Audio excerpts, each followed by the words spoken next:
Good morning বন্ধুরা, শুভ সকাল। গরিবের মা লাইফস্টাইল চ্যানেলে তোমাদের আবারও স্বাগতম জানিয়ে তোমাদের সামনে একটা নতুন ব্লগ নিয়ে হাজির হলাম। আশা করি তোমরা সকলেই ভালো আছো, সুস্থ আছো, আর আমরা তোমাদের আশীর্বাদে আর ঈশ্বরের কৃপার মোটামুটি ভালোই আছি। তো আমি লোকের বাড়িতে কাজ করি বলে অনেক মানুষের অনেক রকম সমস্যা প্রবলেম তৈরি হচ্ছে। আর আমি কাজে এসেছি, তো আমাকে সবাই বলছে আমি কাজ করে দেখে বলে খারাপ হয়ে গেছি, এই সমস্ত কথাবার্তা বলছে সবাই। তো আমি জানি না যে কেন এই সমস্ত আলোচনা করে মানুষ আমাকে নিয়ে, আমি বুঝতে পারি না এই জিনিসগুলো। সবাই জানেই যে আমার মাথার উপর থেকে ছাদটা চলে গেছে, ওর বাবা নেই। আমি যদি নিজে কাজকর্ম না করি তাহলে আমার ছেলে মেয়ে দুটোকে কী করে মানুষ করবো, আর আমরা খাবোই বা কী? এটা কেন বোঝে না মানুষ? আমি কিছুতেই তো এই জিনিসটা বুঝি না যে আমাদের কি অনেক টাকা পয়সা আছে, জমি জায়গা আছে, যে আমাদের কাজ না করলে চলবে? আমাদের তো কিছুই নেই, হাত আর পা শুধু। সবাই দেখে এই জিনিসটা, দেখেও মানুষ কেন যে মানে এরকম মন্তব্য করে। তো আমি লোকের বাড়িতে কাজ করি, সেই জন্য মানুষে মানে আমাকে বলছে যে আমি বলে খারাপ, আমি খারাপ, যারা খারাপ তারা লোকের বাড়িতে কাজ করে। তো আমি লোকের বাড়িতে কাজ করি বলে যে খারাপ, এটা কিন্তু নয়। আমি দেখো সৎ পথে থেকে কর্ম করে খাবো, এটা আমি মনে করি নিজে একটা গর্ব মনে করি নিজেকে, যে আমি তো কোনো চুরি করছি না বা বেসৎ পথে কাজ করছি না। ভগবান হাত পা দিয়েছে, আমি হাত পা নেড়ে কাজ করে খাচ্ছি। তাতে মানুষের কেন এত প্রবলেম? তো একজন মাথার উপরে আছে, সেই জানে যে কি করি না করি। আর আমরা যে এত কষ্ট করে চলি, কেউ তো কোনো দিন আমাদের এক মুঠো ভাত দেয় না, বা আমার ছেলে মেয়ে দুটোকে কোনো দিন বলে না যে না খেয়ে আছে বা দেই একটু খেতে, কোনো দিন তো কেউ দেয় না। তাহলে বলার বেলায় কেন সবাই?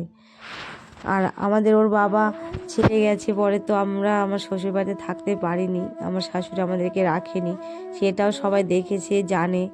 তবুও মানুষের এত মাথা ব্যথা।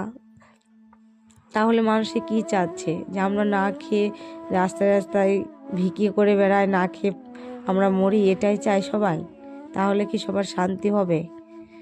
তো বন্ধুরা, তোমরা বলো যে আমি কি করব? আমি যে কাজ করি, আমার শ্বশুরবাড়ির ওখানকার লোকেরা বলে যে আমি কাজ করছি, আমি খারাপ আমি। তো এই যে কথাগুলো যে বলছে, এই কথাগুলো কেন বলছে ওরা, আমি কিছু বুঝতে পারছি না। যে আমি আজকে কাজ করছি আজকে 10-12 বছর থেকে, আমার পিসি শাশুড়ি, আমার কাকি শাশুড়ি, আমার ননদ সবাই, আমার শাশুড়ি সবাই মিলে আমি যখন কাজে এসেছি তখন থেকেই সবাই বলছে যে আমি খারাপ দেখে লোকের বাড়িতে কাজ করতে আসছি বা কাজ করি। তাহলে আমি কি করে খাবো?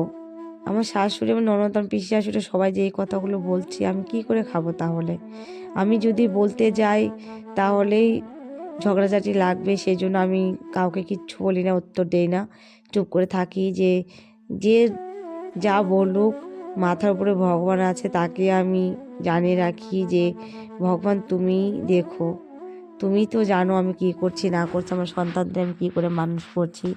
ওর বাবা মারা গেছে পরে আমার ছেলে মেয়ে, তোমাদের বলেছি, একদম ছোট ছিল, মেয়ে 2 বছর, ছেলে 4 বছর, তখন থেকে আমি ওদের মানুষ করছি। তাহলে অতটুক সন্তানদের আমি মানুষ করে আজকে মেয়ের বয়স হচ্ছে 13+ আর ছেলের বছর হচ্ছে 14+।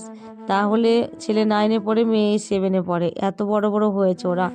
আমি যদি আজকে লোকের বাড়িতে কাজ না করতাম তাহলে আমি ছেলে মেয়ে দুটোকে এত বড় করতে পারতাম, মানুষ করতে পারতাম? ওরা না খেয়ে না মরেই যেত। আর আমার শাশুড়ি কোনোদিন আমাদের এক মুঠো চাল দেয় না, কোনোদিন একটু ধান দেয় না, যে ছেলে মেয়ে দুটোকে কি করে মানুষ করছে তাহলে একটু চাল দেই বা ধান দেই, ওরা সব কিছু কিনে খায়।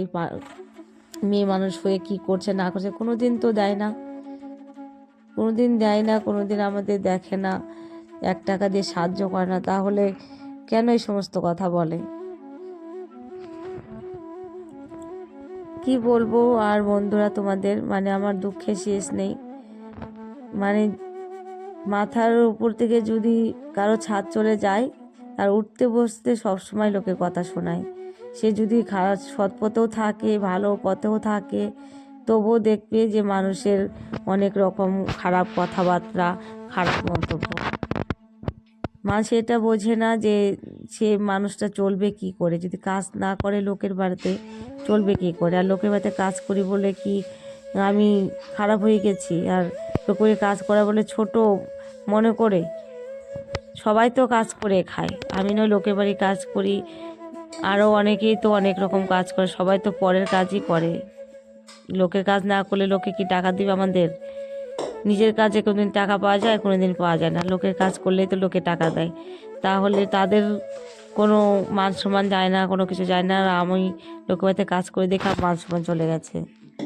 ঠিক আছে, বলুক, যার যা ইচ্ছা বলুক, আমি শুধু ভগবানকেই ডেকে যাই। ভগবানকে আমি জানিয়ে রাখি যে ভগবান তুমি দেখো, তুমি জানো সব কিছু আমার, যে আমি সন্তান দুটোকে জানি এইভাবে কষ্ট করে হোক, যে করে হোক, আমি যেন মানুষ করতে পারি ওদেরকে ঠিক মতো। আমার পিসি শাশুড়িরা আমার মুখের উপরে বলেছে যে লোকের বাড়িতে কাজ করতে যাবে, খারাপ ভাষা করে বলেছে, তারপর খারাপ ভাষা করে। আমি কিচ্ছু বলিনি, একটা কথা বলিনি তখন, একটু শব্দ করি, কারণ আমি প্রচণ্ড ভয় পেতাম ওদেরকে দেখে। আমার হাজব্যান্ড মারা যাওয়ার পর থেকে তখন তো আমার মুখ আরও বন্ধ, তো আমার পর চলে গেছে একে, তার উপরে সবাই আমাকে এরকম উঁচু নিচু কথা শুনেছে, আমি মুখ বন্ধ করে সব সহ্য করেছি, কিচ্ছু বলিনি কাউকে।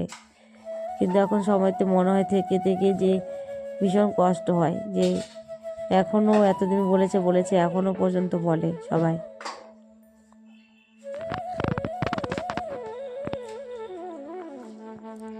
তা আজকে আমাদের বাড়িঘর ছেড়ে লোকের বাড়িতে ভাড়া থাকতে হচ্ছে, এত কষ্ট করতে হচ্ছে, তাহলে মানুষ আর কী চায়? এর থেকে আর কী চায়?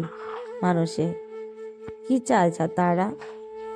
আমার কতটা কষ্ট হচ্ছে সেটা আমি জানি, তো কতটা কষ্ট করে আমি ছেলে মেয়ে দুটোকে মানুষ করতেছি, খেয়ে না খেয়ে আমি ওদেরকে মানুষ করছি। ছেলে মেয়ে দুটোকে আমি ঠিক মতো খাওয়াতে পারি না, ভালো মন্দ দিতে পারি না একটু। একটা মাই বোঝে যে দুটো সন্তানকে মানুষ করা কতটা কষ্ট।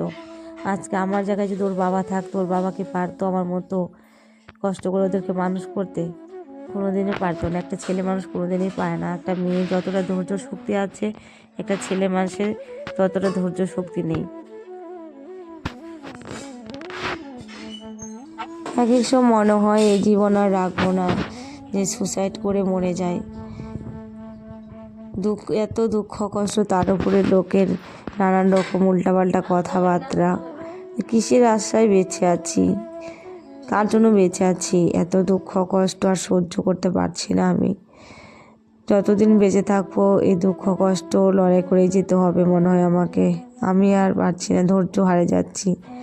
শুধু ছেলে মেয়ের মুখের দিকে তাকিয়ে আবার ভাবি যে না, নিজে আমি যদি চলে যাই আমার ছেলে মেয়ে দুটোকে কে দেখবে? ওরা যে অনাথ হয়ে যাবে। সেই জন্যই আমি যত কষ্টই দুঃখ হোক ওদের জন্যই আমি বেঁচে আছি, যে ওদেরকে মানুষ করে যেতে পারলে আমি শান্তি পাই।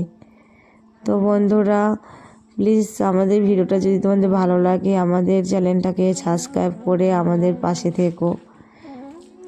আর আমি দেখো কাজেতে বাড়ি চলে এসেছি, বাড়িতে চলে এসে স্নান করে তো তুলসী গাছে জল দিয়ে নিলাম। আমার অনেক কয়েকদিন শরীর খারাপ ছিল, সর্দি লেগেছিল, তো আজকে স্নান করলাম, স্নান করে তুলসী গাছে জল দিলাম। কয়েকদিন থেকে তুলসী গাছে জল দিতে হচ্ছিল না, এই ঠান্ডা লেগেছিল, স্নানও করতে পারিনি। তো আজকে ভিডিওটি এখানেই রাখছি বন্ধুরা, তোমরা ভালো থেকো।